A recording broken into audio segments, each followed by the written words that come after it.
নতুন করে যাদের হিয়ারিংয়ে ডাকা হচ্ছে তারা এই একটি মাত্র কাগজ যদি বিএলওর কাছে জমা দেন তাহলেই হয়ে যাবে, এমনটাই জানিয়ে দিল নির্বাচন কমিশন। এছাড়াও নির্বাচন কমিশনের তরফ থেকে এই লজিক্যাল ডিসক্রিপেন্সির আওতায় ভোটারদের নিয়েও বেশ কিছু গুরুত্বপূর্ণ ঘোষণা করা হয়েছে, যা আজকের এই ভিডিওতে আপনাদেরকে এই বিষয়ে একদম বিস্তারিতভাবে জানিয়ে দেব। তো আশা রাখবো ভিডিওটিতে আপনারা প্রত্যেকেই প্রথম থেকেই শেষ পর্যন্ত সঙ্গে থাকবেন এবং নতুন হয়ে থাকলে চ্যানেলটিকে সাবস্ক্রাইব করে পাশের দেওয়া বেল আইকনটিকেও প্রেস করে অল নোটিফিকেশনটিকে বাজিয়ে দেবেন। দেখুন বন্ধুরা, আপনারা প্রত্যেকেই জানেন যে এই লজিক্যাল ডিসক্রিপেন্সির আওতায় প্রায় 95 লক্ষ ভোটার রয়েছে। এছাড়াও আরও আনম্যাপিং ভোটার থেকে শুরু করে আরও বেশ কিছু ভোটার রয়েছে, অর্থাৎ টোটাল ধরতে গেলে 1,36,00,000-এর কাছাকাছি ভোটার রয়েছে যাদের এখনও হেয়ারিং প্রক্রিয়া বাকি রয়েছে, এমনটাই জানিয়ে দিয়েছে নির্বাচন কমিশন। তবে এই 1,36,00,000-এর কাছাকাছি ভোটারের হিয়ারিং পর্ব যে কমপ্লিট করা সেটা কিন্তু মুখের কথা নয়। তাদের হিয়ারিং কমপ্লিট করতে হবে, তাদের ডকুমেন্টস আপলোড করতে হবে এবং সেগুলো ভেরিফাই করে ফাইনাল লিস্টে নাম উঠবে, সেটাই তো এসআইআর এর মেন লক্ষ্য। তবে দেখুন বন্ধুরা, এই যে এসআইআর এর ফাইনাল লিস্ট সেটা প্রকাশের দিনক্ষণ প্রায় চলেই আসছে। ফেব্রুয়ারির 14 তারিখেই কিন্তু প্রকাশিত করা হবে এসআইআর এর ফাইনাল যে লিস্ট, সেই লিস্ট। তার আগেই নির্বাচন কমিশন চাইছে এই লজিক্যাল ডিসক্রিপেন্সির আওতায় যে সমস্ত ভোটার রয়েছে তাদের যাতে হেয়ারিং পর্বটা, অর্থাৎ ছোট ছোট কারণে যেই সমস্ত ভোটারদের হেয়ারিংয়ে ডাকা হয়েছে সেই সমস্ত ভোটারদের যদি হিয়ারিং পর্বটা বিএলওরাই করতে পারে বা বিএলওদের ডকুমেন্টস আপলোডের মাধ্যমে যদি ভেরিফিকেশনটা সম্ভব হয়ে থাকে, তাহলে তো এই ভেরিফিকেশন প্রসেসটা তাড়াতাড়ি কমপ্লিট করা যাবে। অর্থাৎ যেই সমস্ত ভোটারদের বড়সড় সমস্যার রয়েছে বা বিভিন্ন ধরনের সমস্যার কারণ রয়েছে তার জন্য হিয়ারিংয়ে ডাকা হয়েছে, সেই সমস্ত ভোটারদের অবশ্যই হিয়ারিংয়ে যেতে হবে। কিন্তু ছোট ছোট কারণে যে সমস্ত ভোটারদের হিয়ারিংয়ে ডাকা হচ্ছে তারা যদি নথির মাধ্যমে নথি আপলোড করে দিয়েই যদি এই হিয়ারিং পর্বটা শেষ করা যায় তাহলে তো ভালো হয়, তাই না? তাই নির্বাচন কমিশনারের তরফ থেকে একদম পরিষ্কারভাবে পোর্টাল চালু করা হয়েছে। পোর্টালে আপনারা নিজেদের নামে নোটিশ আসবে কিনা বা আসছে কিনা সেটি আপনারা দেখতে পারবেন, ডকুমেন্টস আপলোড করতে পারবেন। কিন্তু দেখুন, এক্ষেত্রে আপনাদেরকে জানিয়ে দিই, যদি আপনার নামে নোটিশ এসে থাকে এবং আপনারা যদি সেই নোটিশটি নিয়ে বা পাশাপাশি একটি ডকুমেন্টস নিয়ে বিএলওর সঙ্গে যদি যোগাযোগ করেন এবং বিএলওরা যদি আপনার ডকুমেন্টসটি আপলোড করে দিয়ে অটোমেটিক ভেরিফিকেশন করে দিতে পারে, তাহলে আপনাকে তো আর হিয়ারিংয়ে যেতে লাগবে না। তো এই প্রক্রিয়াটা তো ভালো হয়, তাই না? তাই নির্বাচন কমিশনারের তরফ থেকে এই লজিক্যাল ডিসক্রিপেন্সিকে নিয়ে বেশ কিছু গুরুত্বপূর্ণ ঘোষণা করা হয়েছে, অর্থাৎ ভোটারদের সুবিধার জন্যই বেশ কিছু গুরুত্বপূর্ণ ঘোষণা করা হয়েছে, যা আজকের এই ভিডিওতে আপনাদেরকে জানাবো। দেখুন এখানে কি বলেছে, পশ্চিমবঙ্গের ভোটার তালিকা সংশোধন ও যাচাইকরণ প্রক্রিয়া বা সিস্টেমেটিক ইনভেন্টরি রেকটিফিকেশন ঘিরে বড়সড় পদক্ষেপ নিল নির্বাচন কমিশন। রাজ্যে প্রায় 95 লক্ষের কাছাকাছি লজিক্যাল ডিসক্রিপেন্সি বা যৌক্তিক অসঙ্গতি ধরা পড়েছে। এই বিশাল সংখ্যক ভোটারকে ইতিমধ্যেই নোটিশ পাঠানোর যে প্রক্রিয়া সেটা কিন্তু শুরু করেছে নির্বাচন কমিশন। তবে এই নোটিশ ঘিরে সাধারণ মানুষের মধ্যে তৈরি হওয়া আতঙ্ক নিরসনের বিশেষ ব্যাখ্যাও কিন্তু প্রদান করেছে নির্বাচন কমিশন। দেখুন, কমিশনের সফটওয়্যারে তথ্য বিশ্লেষণের সময় কিছু প্রযুক্তিগত ও তথ্যগত অমিল ধরা পড়লে তাকে লজিক্যাল ডিসক্রিপেন্সি বলা হয়। এর মধ্যে থাকতে পারে একই ব্যক্তির নাম দুবার, ছবি অস্পষ্ট হওয়া বা মানদণ্ড অনুযায়ী না থাকা, বয়স ও জন্ম তারিখের মধ্যে সামঞ্জস্যের অভাব, ঠিকানা তথ্য অসম্পূর্ণতা, আরও বিভিন্ন ধরনের কারণে লজিক্যাল ডিসক্রিপেন্সির আওতায় আপনার নাম কিন্তু রয়েছে।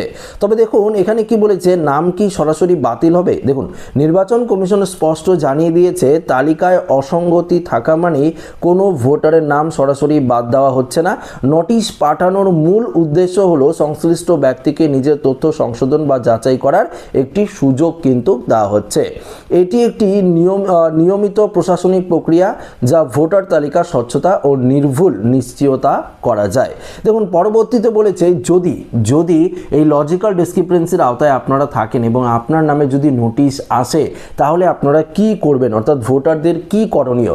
এই প্রসঙ্গে যাদের কাছে কমিশনারের নোটিশ পৌঁছাবে তাদের নির্দিষ্ট সময়ের মধ্যে প্রয়োজনীয় নথিপত্র যেমন আধার কার্ড থেকে শুরু করে জন্ম শংসাপত্র থেকে শুরু করে ঠিকানার প্রমাণপত্র সহ বিএলওর কাছে রিপোর্ট করতে হবে অথবা অনলাইন পোর্টালে তথ্য আপলোড করতে হবে।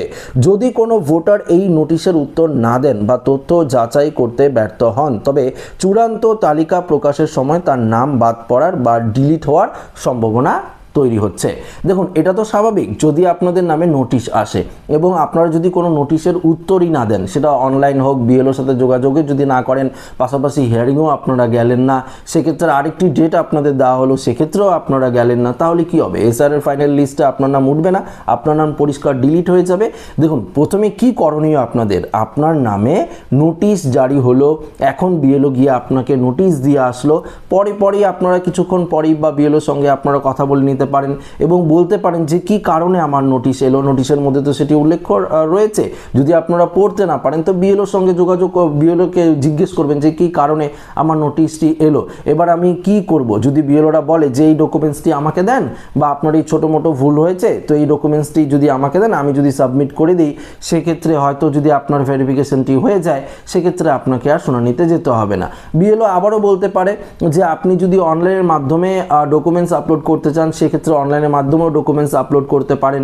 সেক্ষেত্রে নির্বাচন কমিশনের আধিকারিকরা আপনার ডকুমেন্টস ভেরিফাই করে দেখবে যেটি সত্য, অর্থাৎ এটি বৈধ নথি কিনা। সেক্ষেত্রে যদি বৈধ নথি হয়ে থাকে তাহলে আপনার ভেরিফিকেশন হয়ে গেল।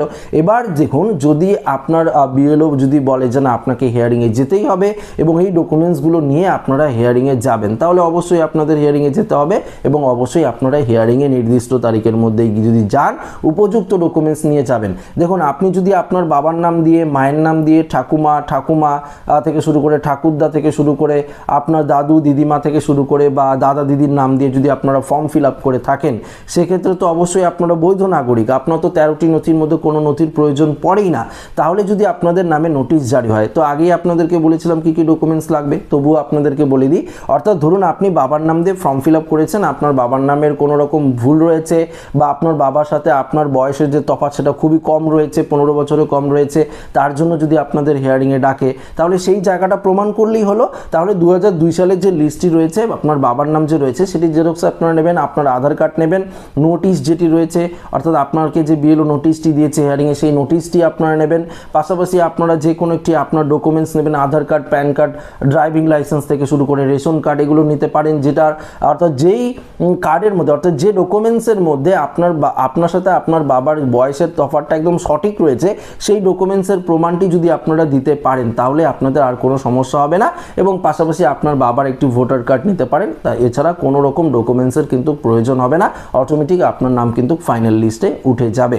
লজিক্যাল ডিসক্রিপেন্সির আওতায় মানে আপনি বৈধ নাগরিক, কিন্তু আপনার ডকুমেন্টসের সাথে কিছু মিসম্যাচ রয়েছে বা কোনো রকম অসঙ্গতি ধরা পড়েছে, তার জন্য বা গরমিল রয়েছে, তার জন্য আপনাকে হিয়ারিংয়ে ডাকা হচ্ছে। সেটা যদি আপনারা প্রমাণ করতে পারেন তাহলেই হয়ে গেল, মিটে গেল, কোনো রকম কিন্তু সমস্যা আপনাদের হবে না। দেখুন, এখানে কি বলেছে, কমিশনারের লক্ষ্য যে 2026 সালের বিধানসভা নির্বাচনের আগে ভোটার তালিকাকে সম্পূর্ণ ত্রুটিমুক্ত করতে চাইছে নির্বাচন কমিশন। মৃত ভোটার, ভুয়ো ভোটার বা অবৈধ ভোটার চিহ্নিত করতেই এই বিশাল কর্মযজ্ঞ। সাধারণ মানুষকে সহযোগিতা করার আর্জি জানিয়ে কমিশন আশ্বস্ত করেছে যে বৈধ নথিপত্র থাকলে কারোর ভোটাধিকার কেড়ে নেওয়া হবে না। এটাই তো, তাই তো? যদি আপনারা বৈধ নথি দেখাতে পারেন বা আপনারা বৈধ যদি হয়ে থাকেন, আপনারা যদি বৈধ নাগরিক হয়ে থাকেন, তাহলে আপনার নাম কেন কাটবে নির্বাচন কমিশন? সেক্ষেত্রে তো কোনো কাটার মানেই নেই। যদি আপনারা অবৈধ নাগরিক হয়ে থাকেন, অনুপ্রবেশকারী হয়ে থাকেন, আপনার কোনো ডকুমেন্টস নেই, আপনারা অন্য কাউকে বাবা বানিয়ে বা মা বানিয়ে ভোটার লিস্টে নিজেদের নাম তুলেছেন, সেক্ষেত্রে আপনাকে অবশ্যই কিন্তু সমস্যায় আপনাদের পড়তে হবে। কারণ আপনারা যখন হিয়ারিংয়ে যাবেন তখন তো আপনারা প্রমাণই করতে পারবেন না যে সেই ব্যক্তি আপনার বাবা, সেক্ষেত্রে কিন্তু আপনারা ধরা পড়ে যাবেন, সেক্ষেত্রে আপনার নাম চূড়ান্তভাবে ফাইনাল লিস্ট থেকে বাতিল হয়ে যাবে। তো আশা করি আপনারা পরিষ্কার বুঝতে পারলেন। যদি আপনার নামে নোটিশ জারি হয়ে থাকে, আপনারা আতঙ্কিত না হয়ে বিএলওর সঙ্গে যোগাযোগ করবেন। বিএলওই আপনাকে পথ দেখিয়ে দেবে যে আপনাদের হিয়ারিংয়ে যেতে হবে কি না। পাশাপাশি যদি বিএলও কোনো ডকুমেন্টস চায়, যদি দিয়ে দেন, সেই ডকুমেন্টসটি যদি বিএলও ভেরিফিকেশন করিয়ে দিতে পারে, তাহলে তো হয়েই গেল, কোনো রকম সমস্যার কারণই হবে না। তো আশা রাখবো ভিডিওটি প্রত্যেকের ভালো লেগেছে। ভিডিওটি ভালো লাগলে লাইক করবেন, ওদের সাথে শেয়ার করবেন। নতুন হয়ে থাকলে চ্যানেলটিকে সাবস্ক্রাইব করে আমাদের সঙ্গে জুড়ে থাকবেন। ধন্যবাদ।